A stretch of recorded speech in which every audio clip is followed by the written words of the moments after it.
Hi there, my name is Dalgaard and I'm currently a senior at West Allegheny High School located in a suburb of Pittsburgh, Pennsylvania. Next year I'll be traveling up to New York where I'll study psychology at Vassar College. Both the virtual and in-person advocacy experiences I've had in high school have shaped me into a leader. My story with mental health advocacy starts with Extended School Year, which is a summer program offered at my school. I had met with my school psychologist. I developed a pretty good relationship with her, and when I was about to enter into high school, she approached me and asked if I'd be willing to join a mental health club that the school was offering. I didn't know too much about mental health, but since I wanted to be nice and often struggled to deny opportunities, I said yes. Within the first few trainings though, I learned so much about self-care, stigma, even suicide rates, and lots more. What started off as just that initial kind yes transformed into something so much bigger. After about a year and a half of work with Stand Together, where we had fruitful discussions with teachers, hosted assemblies for the student body, lunchroom conversations and activities, and social media campaigns, COVID hit, and the world turned upside down.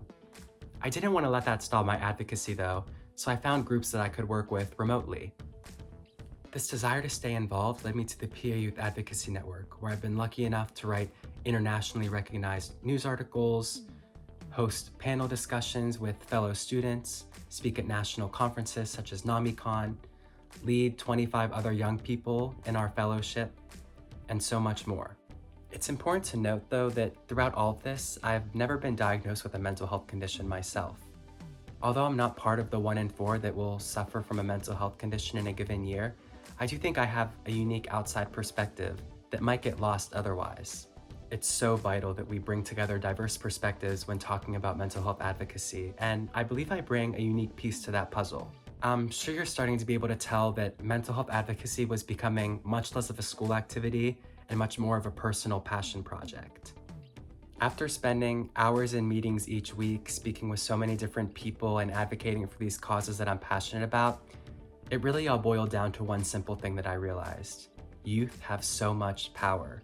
We are not only the leaders of tomorrow, but we're also the leaders of today. Because of the efforts of myself and a few other teen activists, May 23, 2021 was designated as Teen Mental Health Awareness Day in the state of Pennsylvania and city of Pittsburgh. It all clicked. I realized that the words that I had written just a few weeks before were sitting on the governor's desk being read by him and would likely subconsciously or consciously impact the policy decisions that he made. I realized that I was standing and speaking next to city council members and the lieutenant governor, that I was on an equal pedestal as them. Honestly, maybe I shouldn't have been given that much power, but it felt really cool. When I came back to school after our press release and speaking to news stations, I had teachers, family, and friends coming up to me saying that they learned something that they never would have thought they had about mental health because of me. As stressful as it's been, which is a little bit contradictory to my message, I plan to stay involved with mental health advocacy in college. I'd love to establish a chapter of Active Minds or another mental health organization on campus to keep these conversations going. I also plan on one day becoming a public interest lawyer where my passion for mental health advocacy can merge with the practicality of law. Mental health matters. Thank you so much.